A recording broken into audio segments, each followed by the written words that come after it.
Good day viewers, in today's video we are going to talk about uncomfortable truth. Uncomfortable truth.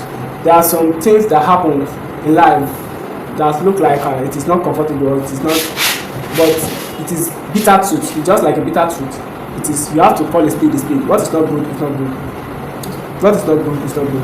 There was a couple that they got married. They are both successful in their career. And they agreed to marry themselves after knowing each other. Then they decided to marry. Then after some years, they produce they have at least the marriage was successful. Then they gave birth to 5 children. And although it might not be, to them it might not be all that easy, but to outsider they are saying that everywhere was structured and everywhere is protected, and at least the family is okay.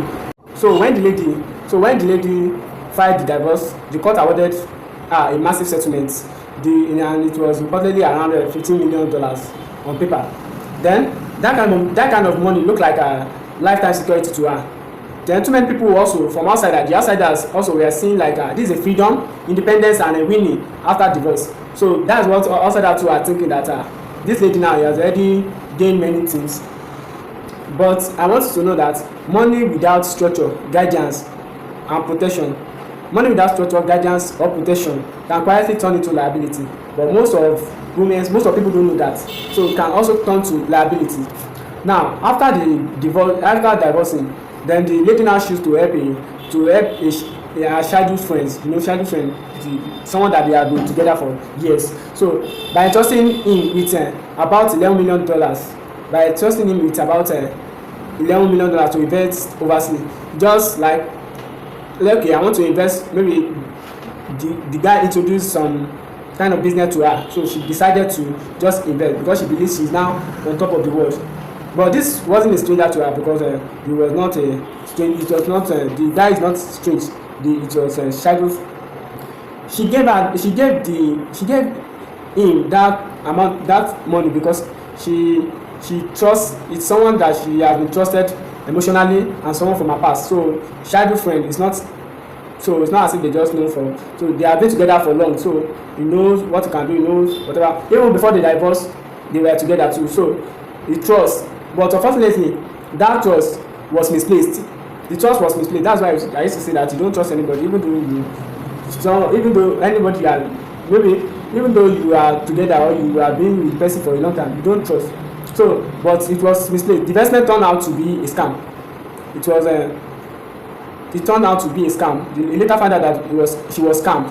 The money was lost, and the man was later arrested and sentenced to 22 years in prison. Can you now imagine now? Out of the 50 million she received for divorcing, now she invested 11 million, and at the end of the day, the 11 million, the money lost, and the man later arrested and sentenced to 22 years in prison. So with 20 years now bring down the money, no. So that's why I'm saying you have to think before you do things sometimes. And by the time the truth surfaced, the damage was already done. Before she realized that she had been scammed, or she fall victim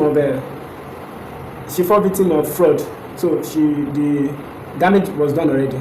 So there's nothing she can do.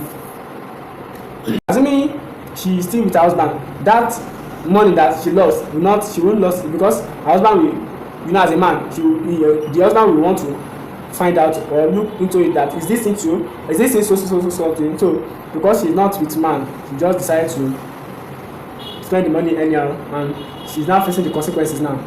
So after divorcing many women, so especially now, just to talk about it, after divorce, many women, especially those who were previously protected by a strong man, they suddenly have to navigate to the world alone, because after when they divorce, that protection will not be there, because they are protected by the strong man. Suddenly have to navigate to the world alone, not just emotional but financially too, legally and strategically. So they have to face it alone, and it will be somehow not easy for them. It might not be easy for them. So and that transition is as simple as people make it sound. Most ladies don't know that a man doesn't only provide money. Man provides discipline, risk of assets. So just risk assessment badly, then an insulation from bad decision. So those are the things that a man also partake, that they also in control. They are also in charge of. they try to provide discipline, then risk assessment boundaries and insulation from bad decision. So those are the things that man also they are also in charge, that God has given them the authority to be in charge. But most women don't know, they don't think about it. They only think once they have the money, they have it all. So, and money is not everything. So when that structure now disappear now, emotional decision making often replace logical decision making. So because men don't do things with, most men don't do things with emotion, or they don't do things with bias. So they have to, most strong men, they look into things before they venture into it. They check, they cross check, and they confirm before they venture into many things. So when the structure disappear, and emotional decision making also replaced by logical decision making too. So trust gets misplaced too, because when men is not there, you misplace trust. That's when you see most of them, all men are the same, they don't trust. So friend replace advisor, feeling replace strategies. So instead of you to look for a new way around to survive or to plan your life, your feelings is what will be used in your emotion. So which is not which affects women a lot when divorce. So divorcing your husband is not good.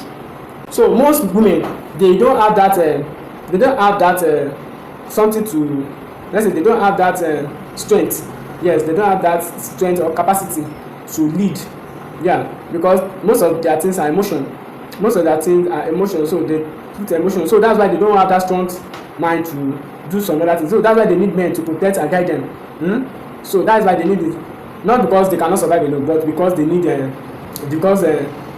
someone that will protect and guide them. So it's not anything about money. So sometimes divorce is not doesn't mean freedom. So but these days most people see it as freedom. So to me, I don't advise women to divorce when you are with husband. That's why I said today we are going to talk. So today we are just talking about uncomfortable truths, and these are the uncomfortable truths that people don't like to talk to. They don't like to discuss about it, because when you tell them the fact, when you start telling them the truth, they hate you. They see you as someone who don't know what he's doing. They see you as non-entity. So this life, people see you as non-entity. Most especially most women, they see you as someone that doesn't know what he's doing. Whereas men, when you tell them that this is what you are going to do, this is what you are doing, they believe they try to listen. Oh, this thing that this person is saying, let me look into it. Let me listen to it. But women, they see it as something that is not, that they don't need. They don't really need your. That's why most of them, when they get the money or when they acquire rights like this, or when they inherit some properties that, so they see it as an opportunity that they don't need them in their life again. So until when the times now come, it's the time that will not tell them that. So assuming this woman now, assuming she did not divorce her husband, at least that money that she lost, she won't lose it because her husband will guide her. So although people might be seeing it as but sometimes whatever that happens in your marriage, you have to endure, you have to take care, you have to you have to yes, you have to endure, you have to adapt to whatever that's why you are together. So if anyone offended you, then you have to just apologize to one another. I'm sorry for what I've done. Not that you call for divorce. Divorce is not good, and it also affects children too. It affects children. So divorce also affects children too. So it affects the life of the children, because by the time they start growing up, when the exposure, they will be exposed to what they don't supposed to know. They'll be exposed to many things, about something that they don't supposed to, because there is no guidance and there is no parental control. So that's what it's caused. So our advice today, if anything is happening in your marriage or whatever that happens, try to pray to God and endure. So endure things and stay with God. So for those that are still going into the marriage, that are still single, before you marry, if you want God to choose for you, pray to God. But if you want to choose if you want to choose yourself, if you want your own choice, you choose yourself. Yes, if you want God to plan for you, you pray to God. If you want your own choice, you choose yourself. So the choice is just then always put God in prayer, put God in everything. So here's a motivational channel for beatitude. So we talk about life, we talk about beatitude, we talk about motivation. So if you are coming across our video, you can send us gifts, you can join our membership, you can send us, you can subscribe, you can like, you can share, you can comment, anything you want to do. So may God bless you. If God touches your heart to send us something, you see, you buy thanks and you send us something. So may God take control of our life. Thanks for watching. Bye for now.